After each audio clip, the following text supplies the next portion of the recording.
Merci Seigneur.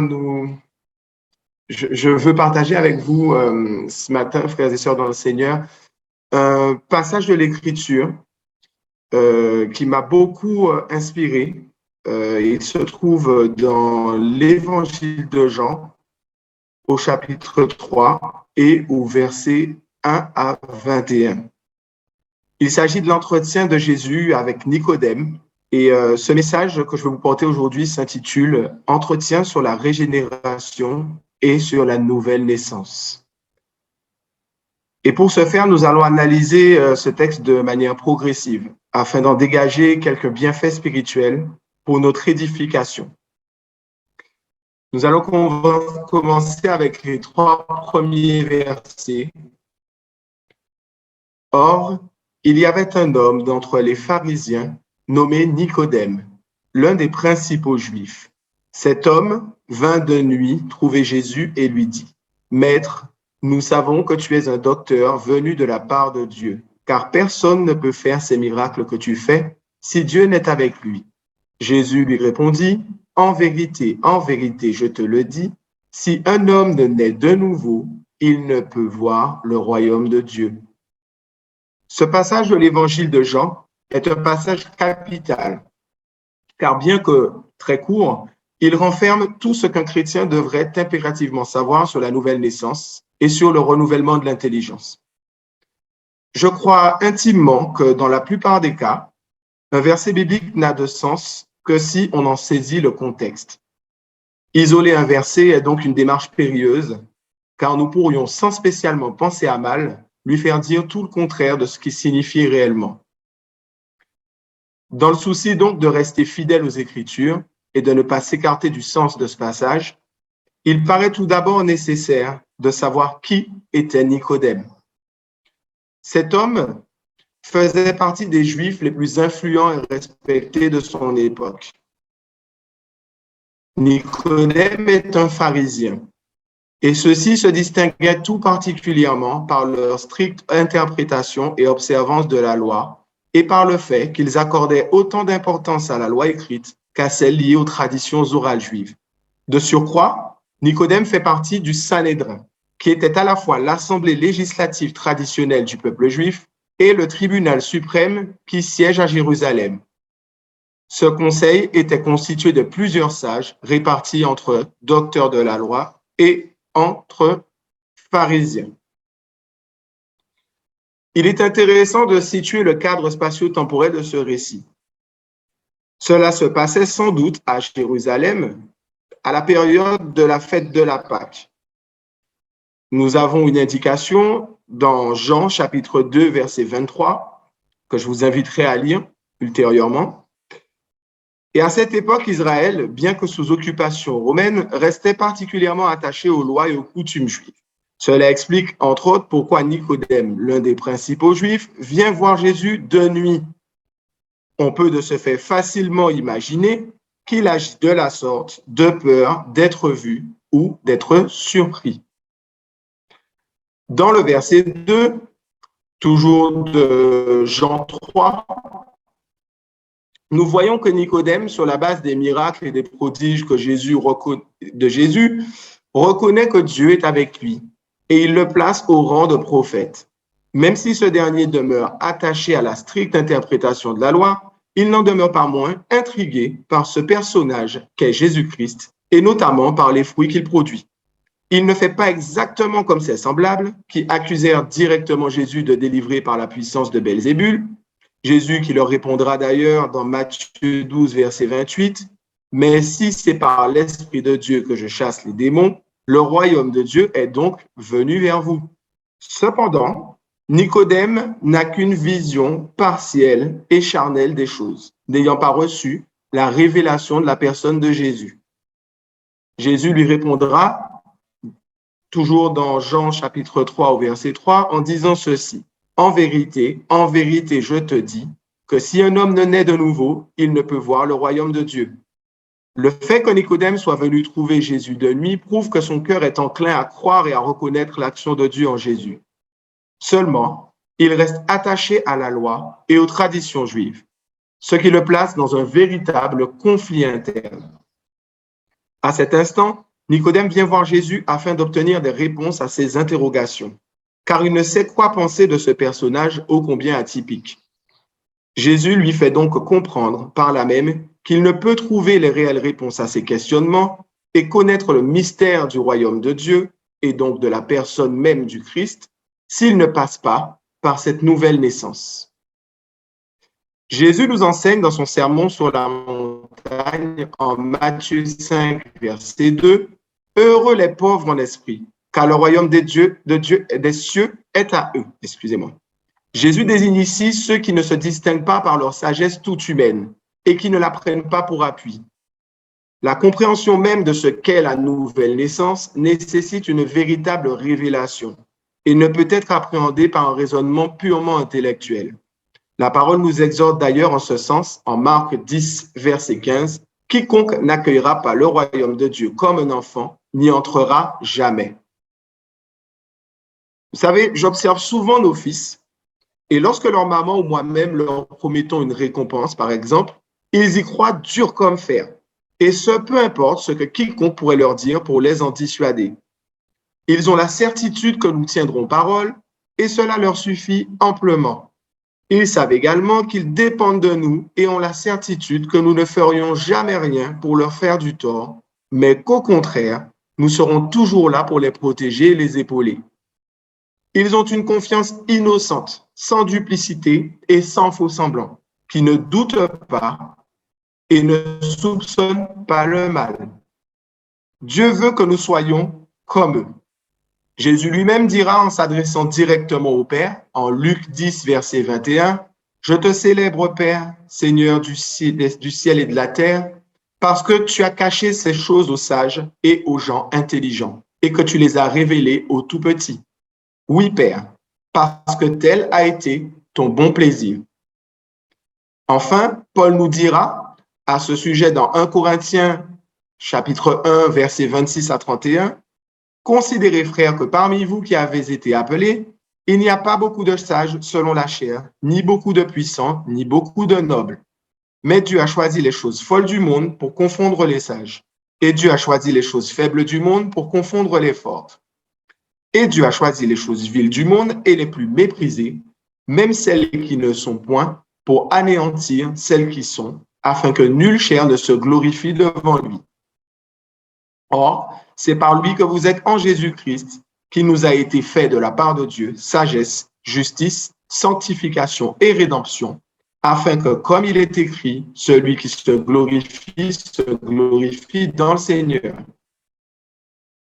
Je ne suis pas en train de dire qu'il est mauvais pour un chrétien d'être instruit ou intellectuel, car nous sommes créés à l'image de Dieu, et comme nous dit la parole en 1 Corinthiens 1, verset 5, « Vous avez été enrichis en lui de toute manière, en toute parole et en toute connaissance. » Mais nous devons nous revêtir d'humilité et toujours garder à l'esprit que nous ne pouvons nous suffire à nous-mêmes et que nous dépendons entièrement de Dieu en toutes choses.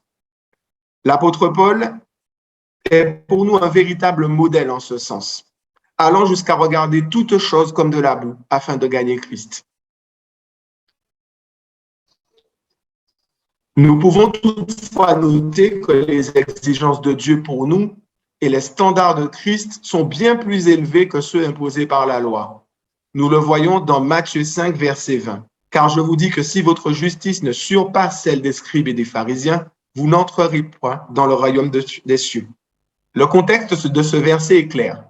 Il concerne le rapport de Jésus à la loi des prophètes. Jésus est venu sur terre afin d'accomplir la loi par un geste parfait et ainsi de délivrer le peuple de la culpabilité produite par celle-ci, ou plutôt par les efforts vains humains de la suivre. Mais Jésus voit plus loin que cela. Il place les exigences du royaume au-delà des traditions et de la loi, de sorte qu'aucun homme ne se glorifie par ses propres œuvres, mais qu'il place sa confiance entière en Dieu et en lui seul, et qu'ainsi seulement il porte du bon fruit. Il dénoncera par ailleurs l'hypocrisie des docteurs de la loi qui tentent vainement d'accomplir parfaitement la loi et les traditions judaïques, mais qui n'ont pas une condition de cœur agréable aux yeux de Dieu. Accomplir les standards du royaume n'est réellement possible que si l'on marche par l'esprit. Le Seigneur Jésus dira dans Jean 16, versets 7 à 13, juste avant de se retirer pour prier dans le jardin de Gethsémane, « Toutefois, je vous dis la vérité, il vous est avantageux que je m'en aille, car si je ne m'en vais, le Consolateur ne viendra point à vous. Et si je m'en vais, je vous l'enverrai. Et quand il sera venu, il convaincra le monde de péché, de justice et de jugement. De péché parce qu'il ne croit point en moi, de justice parce que je m'en vais à mon Père et que vous ne me verrez plus, de jugement parce que le prince de ce monde est déjà jugé. J'ai encore plusieurs choses à vous dire, mais elles sont encore au-dessus de votre portée. Mais quand celui-là, l'Esprit de vérité, sera venu, il vous conduira dans toute la vérité, car il ne parlera point par lui-même, mais il dira tout ce qu'il aura entendu et vous annoncera les choses à venir. Le Saint-Esprit a donc été envoyé pour annoncer, pour nous conduire, pour nous convaincre. Un atout de taille lorsque l'on sait combien étroite est la porte et resserrer la voie qui mène à la vie et qu'il y en a peu qui la trouvent. Mais le Saint-Esprit de Dieu ne se reçoit que par la foi, car c'est en la foi que réside la promesse et non en l'accomplissement strict de la loi. Jésus met donc l'accent davantage sur la condition de cœur, ce que l'apôtre Paul ne manquera pas d'expliquer longuement en Galates 3 et 4 en particulier. Je vous laisse le soin d'approfondir cette lecture en méditation de votre côté. Un passage de la lettre aux Hébreux explicite très bien cela, au chapitre 10, versets 15 à 17. Et le Saint-Esprit nous le témoigne aussi, car après avoir dit d'abord, « Voici l'alliance que je traiterai avec eux après ces jours-là, dit le Seigneur, je mettrai mes lois dans leur cœur et je les écrirai dans leur entendement. » Il ajoute, « Et je ne me souviendrai plus de leurs péchés ni de leurs iniquités. » Frères et sœurs, fermons donc cette longue parenthèse ô combien importante et voyons la suite de cette fameuse discussion entre le Seigneur Jésus et Nicodème dans Jean 3 au verset 4. Nous constatons que Nicodème est encore aveugle en ce qui concerne les œuvres de l'Esprit. Il cherche à comprendre le principe de la nouvelle naissance en se basant sur ses connaissances terrestres et reste ainsi limité à un plan naturel des choses. La nouvelle naissance pour lui serait de retourner dans le sein de sa mère afin de naître de nouveau, ce qui le rend d'autant plus perplexe car il trouve probablement cette éventualité irrationnelle. Jésus tente donc de le mettre sur la voie au verset 5 en reformulant sa phrase ainsi. Jésus répondit, en vérité, je te dis, que si un homme ne naît d'eau et d'esprit, il ne peut entrer dans le royaume de Dieu. Alors, le terme naître d'eau fait l'objet de plusieurs interprétations chez les chrétiens. Certains pensent qu'il s'agit du baptême d'eau. Cependant, si l'on adopte ce raisonnement, que faisons-nous de ceux qui meurent en ayant accepté Christ sans avoir pu se faire baptiser? Attention toutefois, que nul ne se méprenne sur le sens de mes propos. Je ne suis pas en train de dire qu'il faille tarder à passer par les eaux du baptême, dès lors qu'on a reçu le Christ. Je parle ici des personnes qui ont reçu le Seigneur au soir de leur vie, comme par exemple sur leur lit de mort, ou comme ce fut le cas du brigand sur la croix. D'autres pensent qu'il s'agit de notre naissance terrestre, l'eau faisant référence à la matrice maternelle, et d'autres courants croient encore que cette naissance d'eau est l'action de la parole de Dieu en nous qui nous lave et nous purifie de toute iniquité. Je ne vais pas entrer dans les détails de la naissance d'eau et d'esprit, tant les interprétations peuvent diverger sur le sujet, et ce n'est d'ailleurs pas l'objet de ce message. Je vous laisse le soin d'effectuer vos recherches sur le sujet et de vous faire votre propre conviction. Lorsque nous passons par cette nouvelle naissance, nous recevons un nouveau souffle directement insufflé du Seigneur. Et nous recevons par là même la révélation de l'œuvre de la croix qui devient concrète et palpable pour nous. Nous apprenons progressivement à marcher par l'esprit et non plus selon les désirs de la chair en vue de notre sanctification. C'est dans la deuxième épître aux Corinthiens, chapitre 1, versets 21 à 22, que Paul nous dit « Or, celui qui nous a fermis avec vous en Christ et qui nous a oints, c'est Dieu, qui nous a aussi marqués de son sceau et nous a donné dans nos cœurs les arts de son esprit. Amen. » Jésus poursuit son argumentation en disant ceci au verset 6. « Ce qui est né de la chair est chair, et ce qui est né de l'esprit est esprit. » Cela veut tout simplement dire qu'il y a une dichotomie flagrante entre ce qui est de la chair et ce qui est de Dieu, entre ce qui est naturel et ce qui est spirituel. Paul nous dira dans la première lettre aux Corinthiens, au chapitre 2, versets 12 à 14, « Pour nous, nous n'avons pas reçu l'esprit du monde, mais l'esprit qui vient de Dieu pour connaître les choses qui nous ont été données de Dieu. Et nous les annonçons non avec les discours qu'enseigne la sagesse humaine, mais avec ceux qu'enseigne le Saint-Esprit, expliquant les choses spirituelles aux spirituels. Or, l'homme animal ne comprend point les choses de l'Esprit de Dieu, car elles lui semblent folie, et il ne peut les connaître, parce que c'est spirituellement qu'on en juge. » Nicodème, qui usait alors de ses capacités toutes humaines afin de juger les choses spirituelles, se voit freiné dans ce sens par Jésus. En effet, l'homme sans exception naît avec une nature de péché, résultant de la désobéissance d'Adam et de l'introduction du péché dans le monde. L'homme né de manière naturelle, s'il ne se repent pas, est voué à la mort physique et spirituelle. Mais celui qui donne sincèrement sa vie au Seigneur et qui l'accepte dans son cœur comme Sauveur et Seigneur, qui marche dans la sanctification, est né de l'Esprit. Il a crucifié le vieil homme avec ses passions et ses désirs. Il peut ainsi voir le royaume de Dieu, juger des réalités spirituelles et reçoit par la même promesse la vie éternelle. La chair, puissance de péché, est toujours présente, mais l'homme spirituel n'est plus sous sa domination, car l'Esprit du Seigneur demeure en lui. Jésus nous donne au verset 8 une excellente définition de l'homme spirituel, toujours dans Jean 3, le corpus de versets que nous étudions. Le vent souffle où il veut, et tu en entends le bruit, mais tu ne sais ni d'où il vient, ni où il va. Il en est de même de tout homme qui est né de l'Esprit. Nous retrouvons ici le même mot, souffle, dont il est fait mention lorsque Jésus parle de la naissance de l'Esprit. C'est le pneuma en grec, roua en hébreu, qui signifie souffle, esprit, âme, mais aussi mouvement. Le Seigneur veut nous assouffler son esprit afin que celui-ci habite en nous, qu'il nous change de l'intérieur et renouvelle notre intelligence. Ce verset signifie que nous sommes entièrement soumis à la volonté du Père et que c'est lui qui dirige nos pas, notre mouvement, où il le veut. Nous sommes esclaves de Christ et pourtant, de manière paradoxale, nous expérimentons là la véritable liberté. Une fois que nous sommes passés par cette nouvelle naissance, nous apprenons à dépendre entièrement de Dieu. Nous pouvons réellement vivre le renoncement. Le récit se poursuit au verset 9 jusqu'au verset 21. Je vais lire d'une seule traite. Nicodème reprit la parole et lui dit, « Comment cela peut-il se faire ?» Jésus lui répondit, « Tu es l'enseignant d'Israël et tu ne sais pas cela. En vérité, je te le dis, nous disons ce que nous savons et nous rendons témoignage de ce que nous avons vu. Et vous ne recevez pas notre témoignage. Si vous ne croyez pas quand je vous parle des réalités terrestres, comment croirez-vous si je vous parle des réalités célestes? Personne n'est monté au ciel, sinon celui qui est descendu du ciel, le Fils de l'homme qui est dans le ciel. Et tout comme Moïse a élevé le serpent dans le désert, il faut aussi que le Fils de l'homme soit élevé, afin que quiconque croit en lui ne périsse pas, mais qu'il ait la vie éternelle.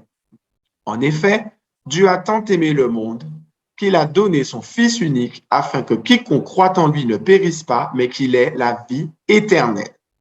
Dieu, en effet, n'a pas envoyé son Fils dans le monde pour juger le monde, mais pour que le monde soit sauvé par lui. Celui qui croit en lui n'est pas jugé, mais celui qui ne croit pas est déjà jugé parce qu'il n'a pas cru au nom du Fils unique de Dieu.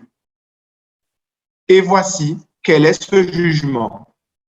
La lumière est venue dans le monde et les hommes ont préféré les ténèbres à la lumière parce que leur manière d'agir était mauvaise. En effet, toute personne qui fait le mal déteste la lumière et elle ne vient pas à la lumière pour éviter que ses actes soient dévoilés.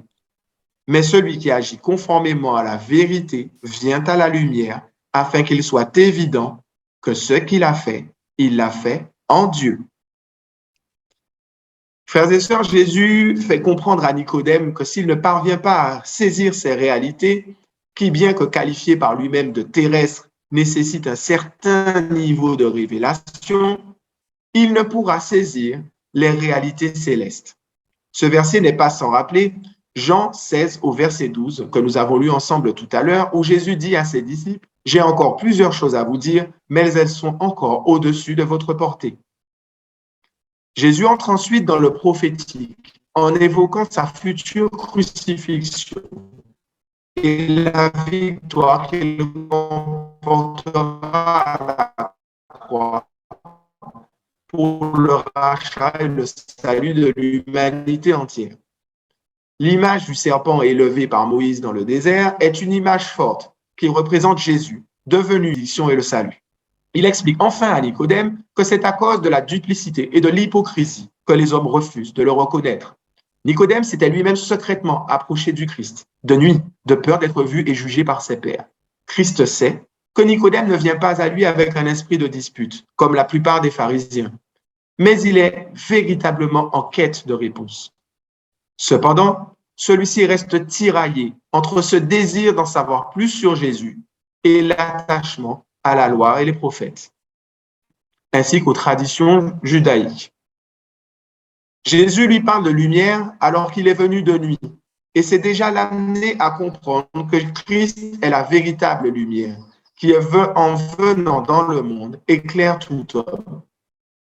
Christ va notamment insister sur le fait que pour le recevoir pleinement, il faut accepter de sortir des ténèbres, du mensonge et de la dissimulation. Pour naître de nouveau et être sauvé, il est nécessaire de recevoir l'amour de la vérité.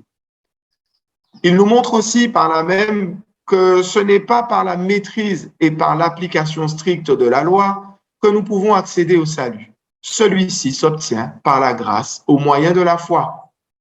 Nous pouvons connaître notre Bible par cœur et essayer de l'appliquer avec des moyens terrestres. Nous n'arriverons jamais à l'appliquer parfaitement.